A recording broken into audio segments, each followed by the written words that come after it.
گے جناب کفیر العلم۔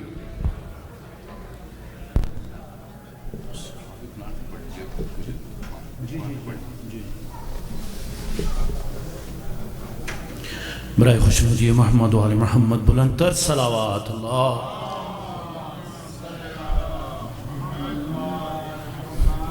بار دیگر صلوات۔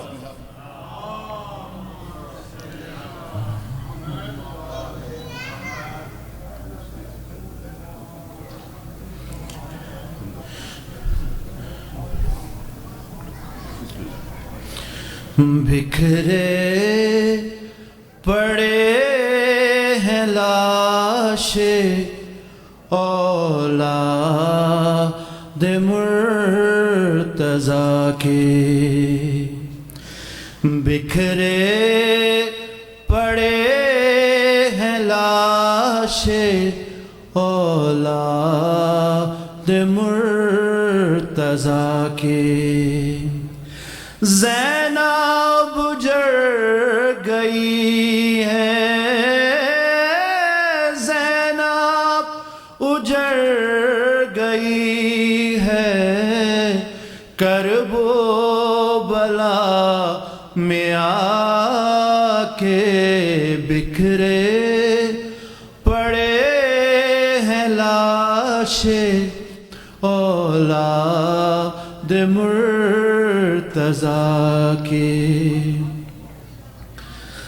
دم توڑتے ہیں اکبر اے نامور ٹھہر جا، دم توڑتے ہیں اکبر اے نامور ٹھہر جا، اب کیا ملے گا تجھ کو سہرا کا خط سنا کے، اب کیا ملے گا تجھ کو سہرا کا خط سنا کے،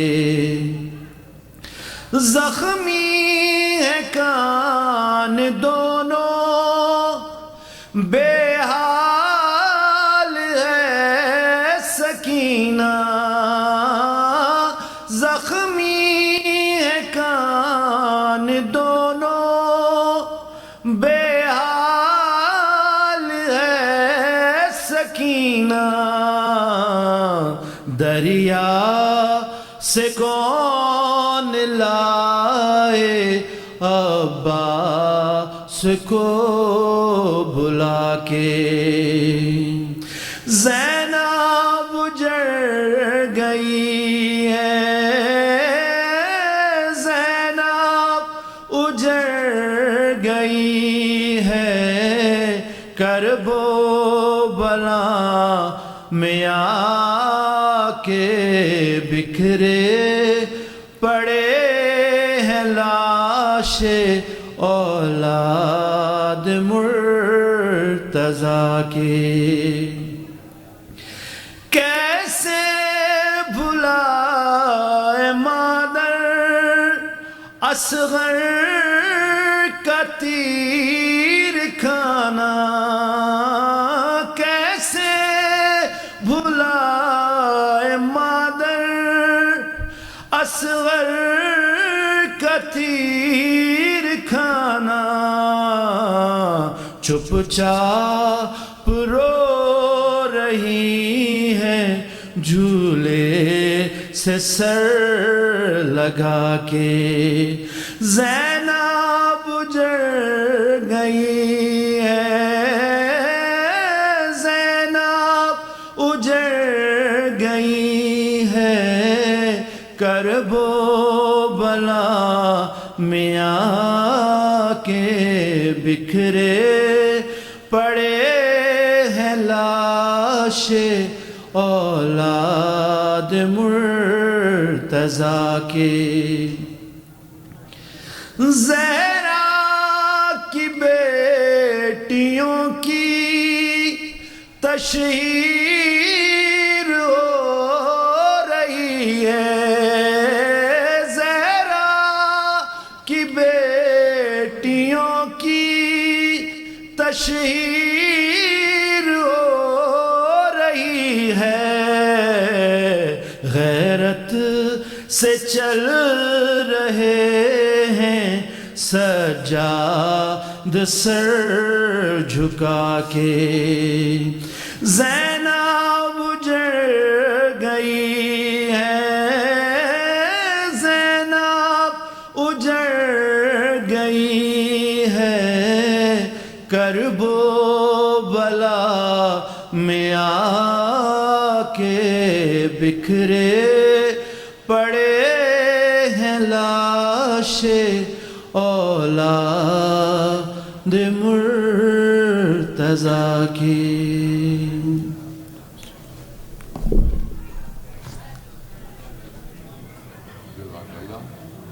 فیروز علی صاحب، اور اب میں زحمت دوں گا محمد زین زیدی کو سلام پیش کریں گے۔ محمد زین زیدی۔ محمد وآل محمد صلوات۔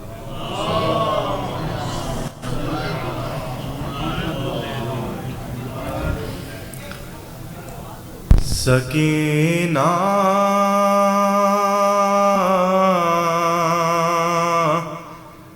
ہم نہیں ہوں گے، یہ کہتے تھے شہ مزتر، سکینہ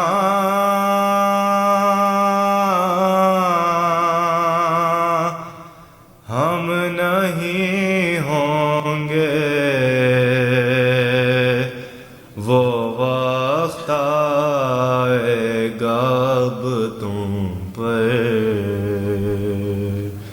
سکینہ ہم نہیں ہوں گے، لگے گی آگ جل جائیں گے خیمے بھی کناتیں بھی، لگے گی آگ جل جائیں گے خیمے بھی کناتیں بھی، بنانا خاک کو بستر، سکینہ ہم نہیں ہوں گے، لہو کانوں سے برسے گا، تماچے رخ پہ برسیں گے، لہو کانوں سے برسے گا، تماچے رخ پہ برسیں گے، پھر آئی جاؤ گی در در، سکینہ ہم نہیں ہوں گے، اور کہیں ناقے سے گر جاؤ گی رستے میں تو گودی میں، کہیں ناقے سے گر جاؤ گی رستے میں تو گودی میں، اٹھا لیں گی میری مادر، سکینہ ہم نہیں ہوں گے، میرے سینے پہ سونے کے بجائے دیکھو سو جانا، میرے سینے پہ سونے کے بجائے دیکھو سو جانا، پھوپھیا ماں کے زانوں پر، سکینہ ہم نہیں نہیں ہوں گے تمہاری ماں پھوپھی بہنوں کے سر سے آہ چھینے گا تمہاری ماں پھوپھی بہنوں کے سر سے آہ چھینے گا کوئی مکنا کوئی چادر سکینہ ہم نہیں ہوں گے یہ کہتے تھے شہ بزتر جزاک اللہ.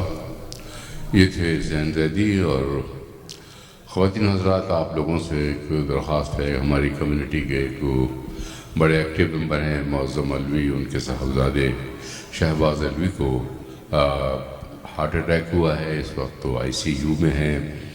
تمام مومنین اور مومنات سے دعا ہے کہ دعا کریں، درخواست ہے کہ وہ دعا کریں کہ پروردگار بھی ہمارے کربلا کے صدقے میں، محمد و آل محمد کے صدقے میں ان کو شفائے کاملہ اور عاجلہ عطا فرمائے. صلوات پر محمد و آل محمد.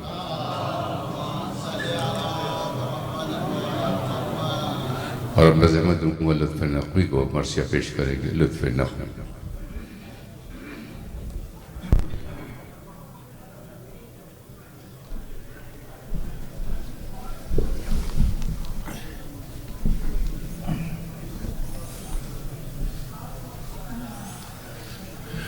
صلوات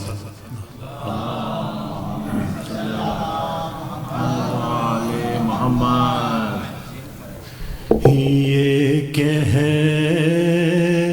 رہے ہیں آج بھی نالے فرات کے،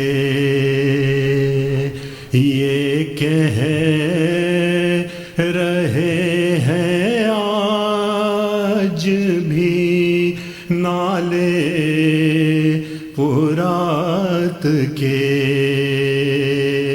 پیاسے رہے خریدنے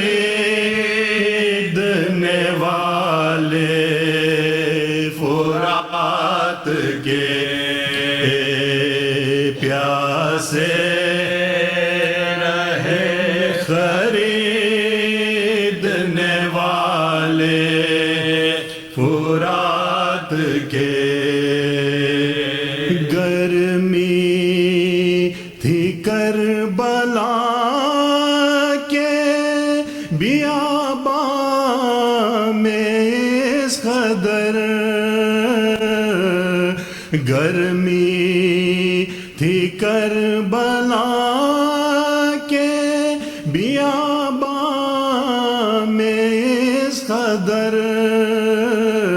خود پڑ گئے تھے سینے میں چھالے فرات کے،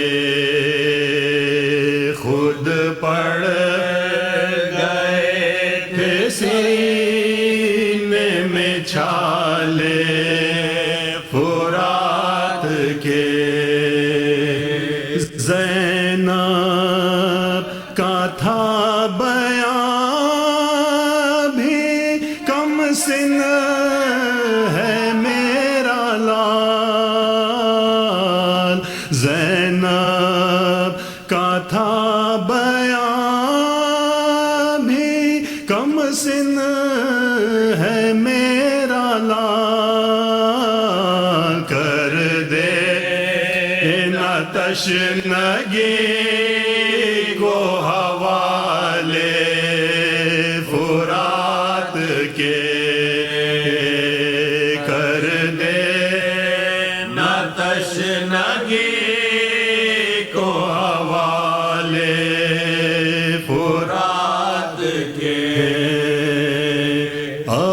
عباس اپنی خبر بنا کر لبے فرات،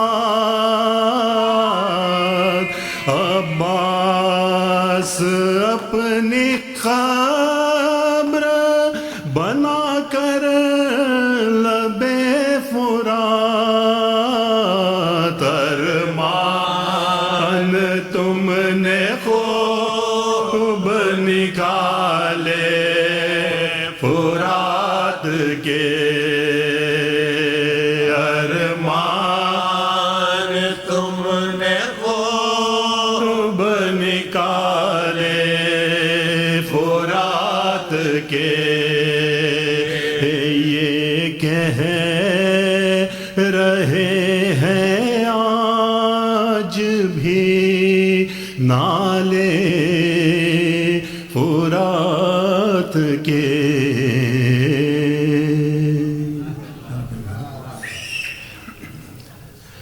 ہے میرے مسافر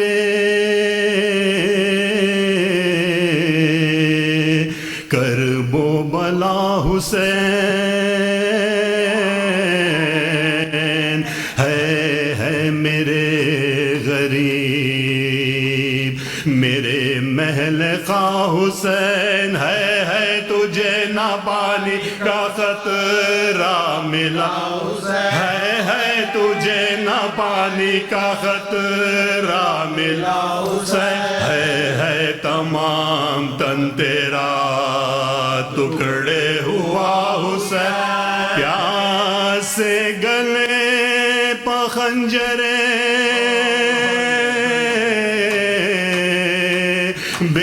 بیداد چل گیا ہے تڑپ تڑپ کے تیرا دم نکل گیا ہے تڑپ تڑپ کے تیرا دم نکل گیا ہے نینوالی کی بذات تجھے ملی اے کربلا خدا کی امانت تجھے ملی اے خاک میری ماں کی ریاضت تجھے ملی اے خاک میری ماں کی اے خاک میری ماں کی ریاضت تجھے ملی لے اے زمین شم امامت تجھے ملی دامن تیرا بھرا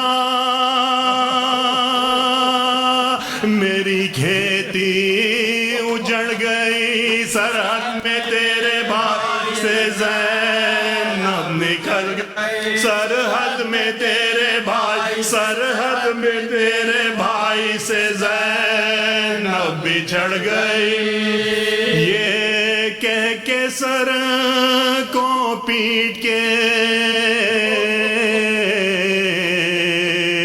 بولی وہ دل جلی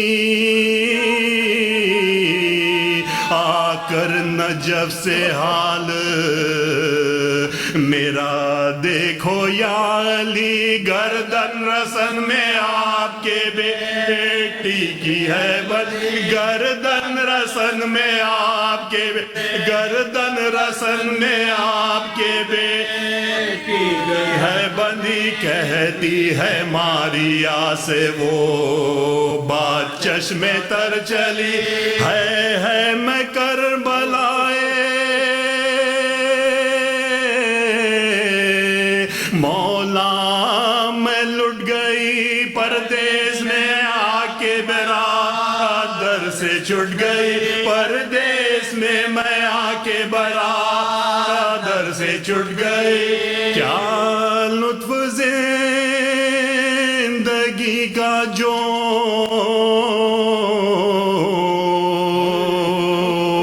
نقشہ بگڑ گیا کیوں کرنا تڑپوا بڑا پیچ پڑ گیا اس قافلے کا قافلے والا بچڑ گیا اس قافلے کا قافلے والا اس قافلے کا قافلے والا بچڑ گیا ہے ہمارا کیسا بھرا گھر اجڑ گیا پر پردیسیوں نے چھاونی جنگل میں چھائی ہے، بھائی نے میرے ایک نئی بستی بسائی، بھائی نے میرے ایک نئی بھائی نے میرے ایک نئی بستی بسائی ہے۔ مہماں بلا کے ہم سے دغا کی لائنوں نے،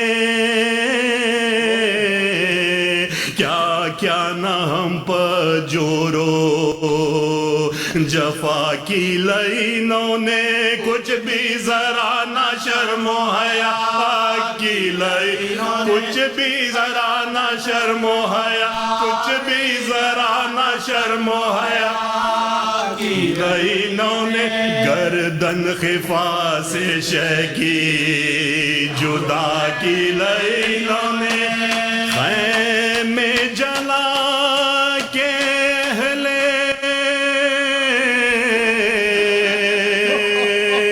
ستم شاد ہو گئے، ہم کربلا میں آ کے برباد ہو گئے، ہم کربلا میں آن کے، ہم کربلا میں آن کے برباد ہو گئے، بھائی پہ میرے سامنے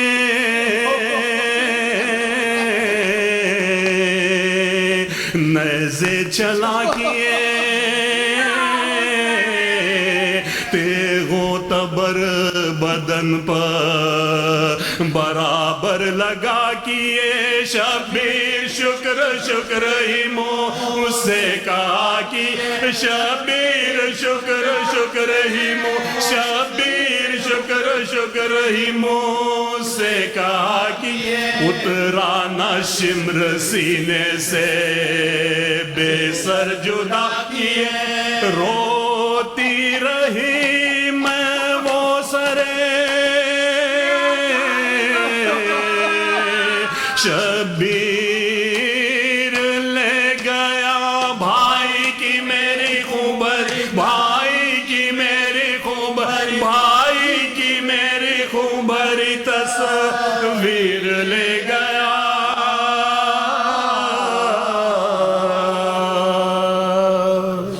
جزاک اللہ۔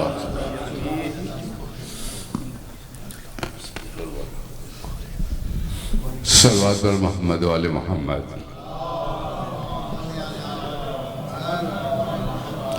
خواتین و حضرات، تو اگلے ہفتے کا پوسٹ عاشورہ پروگرام میں آپ کی خدمت میں پیش کر دیتا ہوں، آپ لوگ نوٹ فرما لیجئے۔ ٹیوزڈے 30 جون کو 8 بجے دعائے توسل ہوگی، یہ ورچل پروگرام ہوتا ہے آن لائن۔ وینسڈے کوئی پروگرام نہیں ہے، پھر تھرسڈے سے مجالس کا آغاز ہوگا، لیکن چونکہ شب جمعہ ہے اس لیے دعائے کمیل اور حدیث قصہ بھی ہونی ہے۔ 6:40 پر شام کو حدیث قصہ اور دعائے کمیل ہے، اس کے بعد 7:15 7:15 PM اردو کی مجلس ہوگی، جیسے مولانا قبلہ سید رضی جعفر صاحب قبلہ خطاب فرمائیں گے، پھر 9 بجے صلاۃ المغرب۔ جمعہ کو 1:12 پر صلاۃ الجمعہ، اور اس کے بعد 7:15 پر شام میں اردو کی مجلس ہوگی، اور جمعے سے انگریزی کی مجالس کا بھی آغاز ہوگا، وہ بھی 7:15 بجے ہوں گی۔ اردو اور انگریزی کی سائملٹینیس مجالس ہوں گی۔ اردو سے خطاب فرمائیں گے مولانا رضی جعفر صاحب، اور انگریزی کے مجلس سے خطاب فرمائیں گے سید صالح القزوینی صاحب۔ پھر سٹرڈے کو بھی اسی پروگرام کے تحت مجالس ہوں گی، سنڈے کو بھی اسی پروگرام کے تحت مجالس ہوں گی۔ تمام مجالس شام کو 7:15 بجے، اور اس کے بعد پھر نماز مغرب اور پھر نظر ہوگی۔ آپ کو درخواست ہے کہ پروگرام کے مطابق شرکت فرمائیں۔ آپ کے تعاون کو بہت شکریہ۔ مرزا احمد نو قبلہ کو تشریف لائے، جس سے خطاب فرمائیں گے۔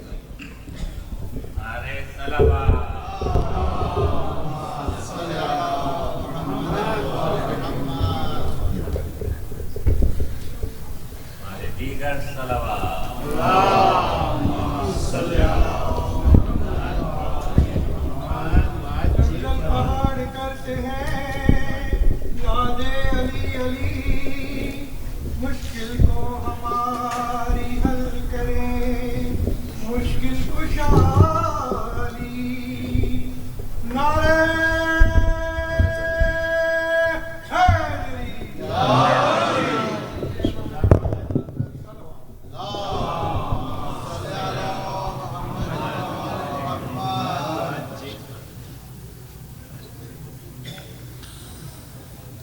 رحم الله من قرأ الفاتحة.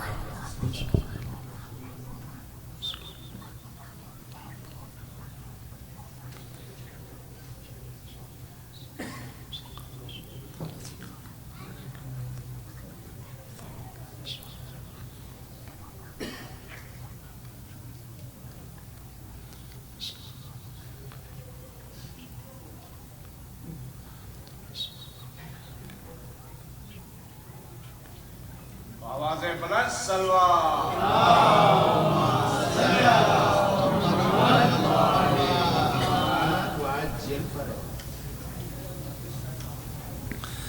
لا حول ولا قوة إلا بالله العلي العظيم.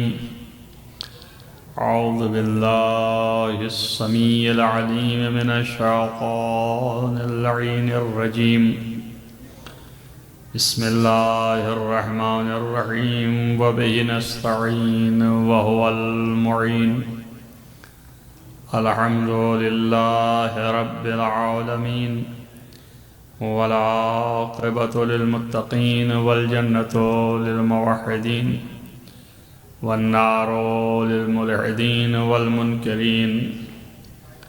والصلاة والسلام على سيد الأنبياء والمرسلين خاتم النبيين مولانا مولى الكونين جد الحسن والحسين أبي القاسم محمد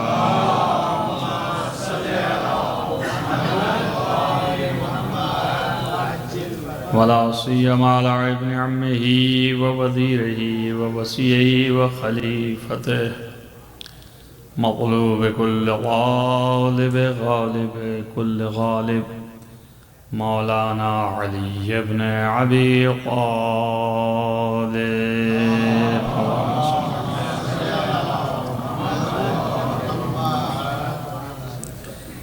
وعلى آله الطيبين الطاهرين المعصومين المظلومين الذين أذهب الله عنهم الرجس وطهرهم تطهيرا.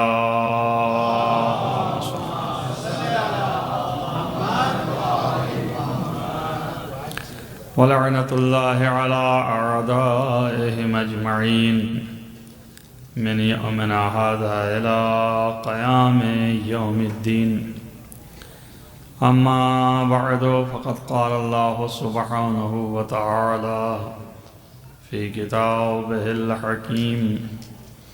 بسم الله الرحمن الرحيم.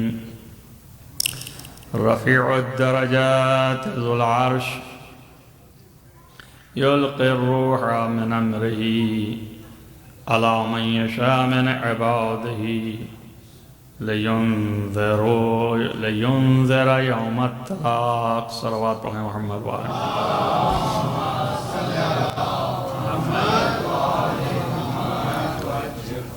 عزیزان گرامی مرتبہ، چونکہ یہ مجالس خصوصیات حجت خدا کے عنوان سے چل رہی تھیں اور یہ آج آخری مجلس ہے، تو میں نے ان خصوصیات میں سے ایک یہ اہم خصوصیت ہے جس کے لیے یہ آیت پڑھی، اور اس سے پہلے آپ کے سامنے یہ عرض کر دیا کہ بہت سی خصوصیات ہیں جن میں سے چند کا ذکر ہوا ہے اور باقی ہیں. انشاءاللہ پھر کبھی موقع رہیں گے تو ذکر ہوتا رہے گا. ان میں سے ایک بڑی خصوصیت جو ہے وہ ہر حجت خدا میں پائی جاتی ہے، اور یہ موضوع آنے کا مقصد بھی یہی ہے کہ اللہ کی طرف سے جو حجتیں ہیں ان کی شناخت اور پہچان کر سکیں ان خصوصیات کی وجہ سے. کہ اگر کسی کے لیے دعویٰ کیا جائے کہ یہ حجت خدا ہے، یا کوئی یہ دعویٰ کرے کہ یہ حجت خدا ہے، تین خصوصیات، ان چیزوں کو آپ اپنے ذہن میں رکھیں اور اسی اعتبار سے اس کو دیکھیں. کہ آیا اس میں یہ چیزیں پائی جاتی ہیں یا نہیں پائی جاتی. آہستہ آہستہ اگر ہر خصوصیات میں سے ہر چیز کو ذہن میں رکھا جائے تو کبھی ایسا ہوتا ہے کہ جو بنیادی چیزیں ہیں انہیں رکھنے سے چیزیں جو ہیں وہ حل ہو سکتی ہیں، چونکہ ہمارے آپ کے درمیان اللہ کی حجت موجود ہے اور کسی وقت بھی اس کا ظہور ہو سکتا ہے اور کسی وقت بھی وہ ظاہر ہو سکتے ہیں، تو پہچاننے میں آسانی رہے.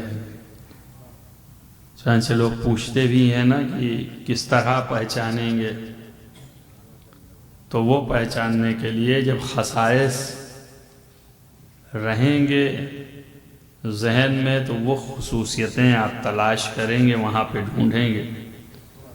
تو اگر ایک دو بھی آپ کو مل گئی تو بس ہے آپ کی پہچان کے لیے اور آسانی ہو جائے گی.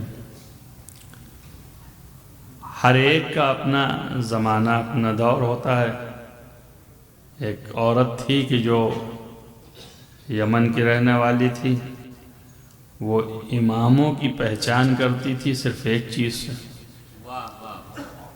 اس کی معرفت کا ذریعہ فقط ایک چیز تھی، اور وہ چیز جو ہے خصوصیت ہے حجت کی.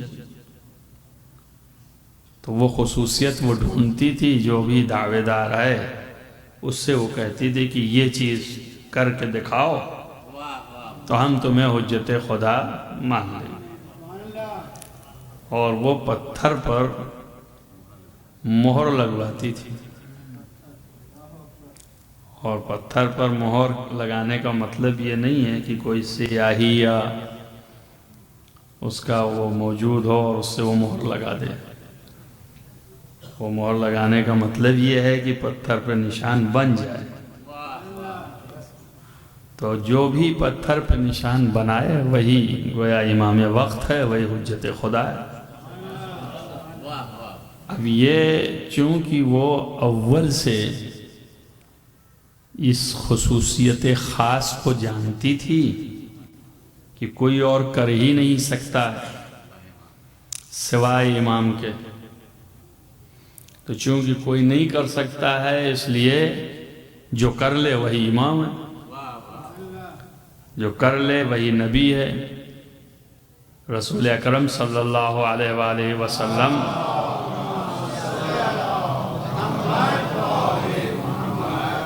کے باب میں بھی یہی ہے کہ ہندوستان میں یہ خبر پہنچی کہ پیغمبر جو ہیں وہ اگر پتھر پہ پیر رکھ دیتے ہیں تو نقش بن جاتا ہے.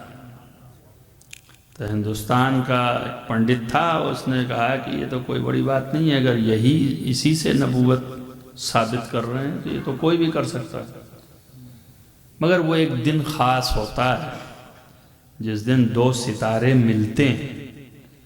اس وقت اگر کوئی بھی انسان پتھر پہ ہاتھ یا پیر جو کچھ بھی ہے رکھ دے تو نشان بن جاتا ہے. تو یہ دلیل نبوت تو نہیں ہے. تو لوگوں نے کہا کہ نہیں، وہ خاص دن کی بات نہیں ہے. سنا یہ جا رہا ہے کہ وہ جب چاہیے اور جس وقت ان کے سامنے پیش کیجئے وہ پتھر پہ پیر رکھتے ہیں اور نشان بن جاتا ہے. اس نے کہا یہ ناممکن ہے، ہو ہی نہیں سکتا. وہ تو اسی وقت ہوگا جب وہ دو ستارے ملیں گے اور یہ پہچان ہے.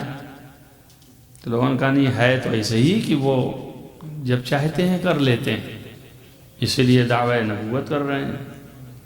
تو ہندوستان سے سفر کر کے حضرت کی بارگاہ میں پہنچا اور وہاں سوال کیا ہے کہ ہم نے سنا ہے کہ آپ ایسا کرتے ہیں، یہ دلیل نبوت ہے آپ کی. تو حضرت نے فرمایا ہاں، میں پیر رکھتا ہوں تو نشان بن جاتا ہے، یہ اس اللہ کی طرف سے عطا ہے اور معجزات ہیں، یہ میری نشانی ہے. تو اس نے کہا اچھا ٹھیک ہے. تو اس نے اپنا پتھر نکالا اور بڑھایا کہ اس پہ رکھ دیجیے آپ. حضرت نے رکھ دیا اور جیسے ہی پیر ہٹایا نشان بن گیا. تو اس کے لیے تعجب خیز تھا